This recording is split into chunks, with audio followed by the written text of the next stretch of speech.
Welcome wherever you are. Let's look at English paper 2 prediction, and today I will start from the oral literature part of it. It has 20 marks. Read the poem below and answer the questions that follow. The Death of My Father by Henry Indangas. His sunken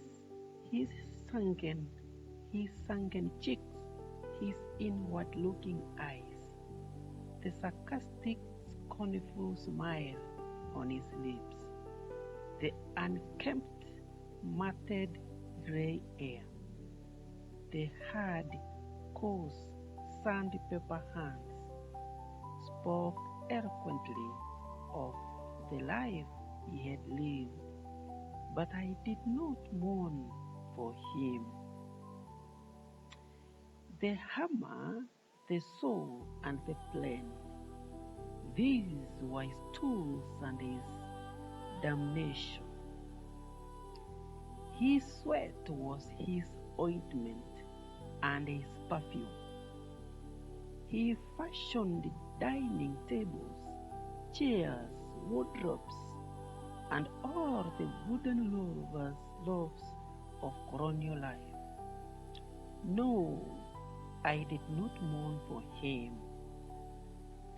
He built mansions, huge and wildly arrogant constructions, but he squatted in a secret madhouse, with his children handled stantedly under the bed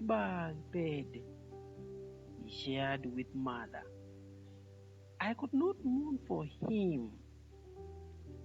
I had already inherited his premature old age. Look, I had imbibed his frustration, but his dreams of freedom and happiness had become my song, my love. So I could not mourn for him. No, I did not shed any tears. No, I did not shed any tears. My father's death, life still lives in me. He lives in my son. I am my father and my son. I will awaken his sleepy hopes and yearnings, but I will not mourn for him. I will not mourn for me. I will not mourn for me. Let us look. I hope you have understood the poem. So you can see it is the persona is a young man. I think it's a young man who is saying after the death of his father, he is saying his father was a very wonderful carpentry person. He made a lot of beautiful tables, wardrobes for the colonial people, but him alone was living in a house that is muddy, and this house was invested with bed bugs, and they lived a horrible life that this young man is looking like an old man while he is very still young. So that is the poem, the message in the poem. So the persona is saying that he will not mourn his father, but all is not lost. And in the last stanza, he says that he has not lost hope. At the end of the day, he is going to awaken the hopes and the yearnings of his life. So he says, I will awaken his sleepy hopes. Let's look at the questions together. Questions. What kind of life had the persona's father lived? The personas were, look at this stanza 1, line 4. The hand, coarse, sandpaper. His hands were so rough that they looked like sandpaper. So he lived a very, you see here, the sarcastic, scornful smile on his lips. So you can tell that the man, the father, did not live a life worthy enjoying. So let's look at the answer. Show the answer. What kind of life the person's father lived? A hard, frustrating life. That is correct. Of dire poverty and need. His hands are rough like a sandpaper, and he lives in a sickly mud house. You can see the situation of the person's father. Pick out and explain two examples of personification used in the poem. Personification, this is where an object is given a life, where an object speaks. So that's you need to tell us, you see, where something is behaving as if it is talking. So let's look at one of the obvious example here is let's look at spoke eloquently of the head course and okay, but it's not moving. Let's look one of the personification here.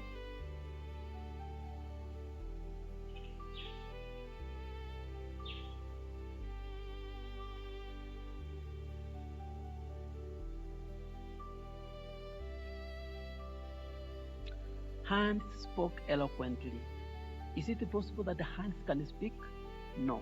So hands speak eloquently, it means hands are said to speak like people. So that is not true. Therefore, that is what we call personification. Arrogant constructions. Is it possible for construction to be arrogant? That is not possible. Therefore, that is personification. The constructions are said to be arrogant like a person. That is not true. So it is personification.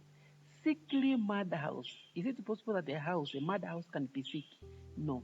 Therefore, the madhouse is said to be sick like a human being. That is personification. Sleepy hopes and yearnings. Hopes and yearnings are said to be sleepy like a person. That is not true.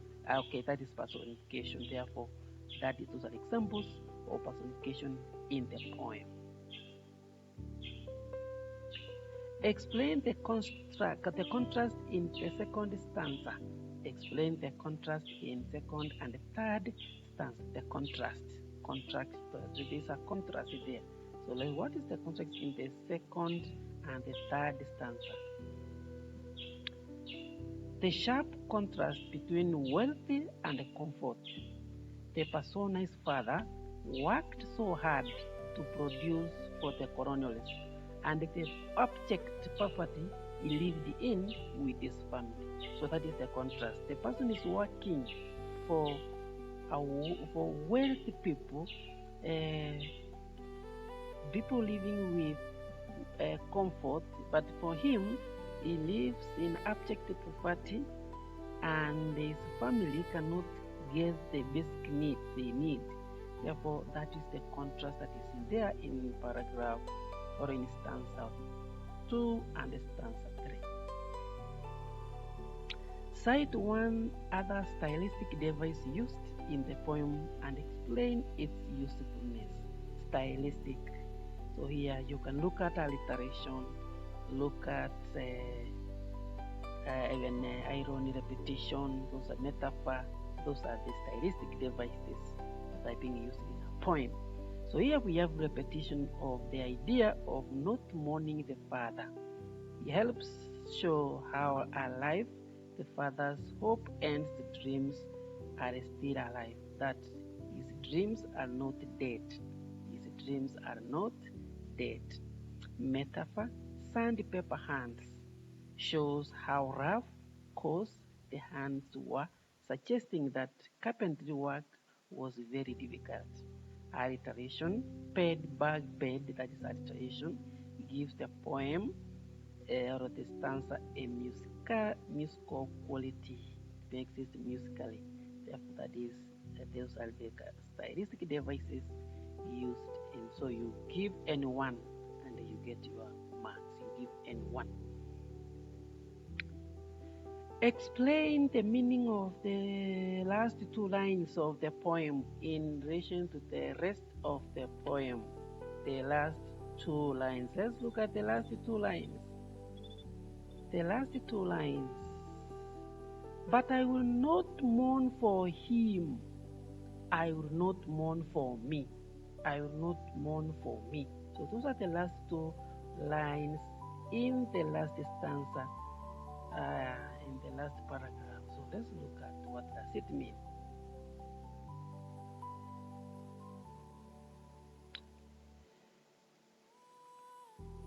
The persona did not and could not mourn the father because he feels that there is hope of improving the circumstances that they live or live in, just as the father had kept all those hopes alive. Mourning him would be like giving up, resigning himself and posterity to fate. So that is the meaning of the last two lines in the last stanza. The last paragraph. Briefly discuss the tone of this poem. What do you think is the tone of this? All right, let's look at that. It is solemn but optimistic. So the persona feels that there is hope in the future. That's why he feels no need to mourn. There's no need to mourn because there is hope in the future. Explain the meaning of the following phrases, lines used in the poem. Bed, bug, bed. That means bed bug means that the bed was infested with parasites. That is the bed bugs. I had already inherited his premature old age look. What does that mean? It means that I had already inherited that. So the speaker's father, the persona, and himself, the speaker's father and himself had acquired looks of old age long before they were that old. They were not that old. Like somebody can appear to be 50 years old, yet this person is 30 years. That's what has happened to these people. Let's look at grammar part of it. Write the following sentence according to the instructions given by each. It was difficult, but we completed the task. Begin with the difficult. Yes, begin with the difficult. Difficult was it. Difficult as it was, we completed the task. Or you can say, difficult though it was, we completed the task. That is the correct answer. He said that he had not insulted me, so he denied. Using the word denied. Of course, he denied that he did not insult me. He denied having insulted me. He denied he had insulted me. So 8 of them are the correct answers. I will not at any cost support your evil plans. Begin at no cost. Of course, you will say, at no cost will I support your evil plans. At no cost will I support your evil plans. She is renovating her house so that she may sell it. Write using with a few. She is renovating her house with a view of selling it. Correct. Fill in the blank space with appropriate word. I stopped the child from chewing dust of grass. So grass. What is a dust of grass? It is a blade of grass. The doctor told her to take dose of medicine according to the prescription. That is the dose or the dosage of the doctor told her to take the dosage of the medicine. Either works well. Fill in the blank space with the correct form of the word in the bracket. A nurse ought to be does respond to the needs of the patient. Respond. So he has to be responsive. So a nurse ought to be responsive to the needs of the patient. That is the correct answer. The substance will dust solid if exposed to cold air for a few minutes. So the substance will solidify if exposed to what? To air for a few minutes. Such negative dust utter may put you in serious trouble. Utterances. Such negative utterances may put you in a serious trouble. Complete the following sentence with the most appropriate prepositions. I am vexed, does her, for stealing my books. I am vexed with. Yeah, you get. I am vexed with her for stealing my books. I differ, does you, on this matter. I differ with. You differ with somebody. So I differ with you on this matter. You differ with. My parents will be disappointed. Does in so disappointed in. Disappointed. Parents are disappointed in. So the correct preposition is in me. Fill the gaps with phrasal verbs that start with the words in brackets. The rude boy cut his parents' discussion. Cut. So that one is to cut in. That is to interfere. The rude boy cut in his parents' discussion. To interfere, it is cut in. Does he take the forest when the police came to arrest him? It is to take to. He took to the forest when the police came to arrest him.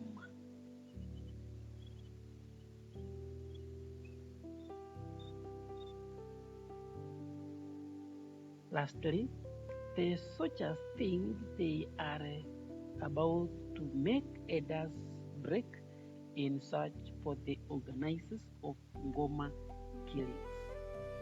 So the correct word is the soldiers think they are about to make a breakthrough. So this word breakthrough, it can be break then through separated. If it is a breakthrough with a separation, it means they breaking into the house. But a breakthrough is a success. So they are succeeding, getting the information they need. Therefore, the breakthrough is the one in this one is this breakthrough in search of they have made a breakthrough in search for the organizers of Ngoma's killings. Thank you very much. Remember to share and subscribe.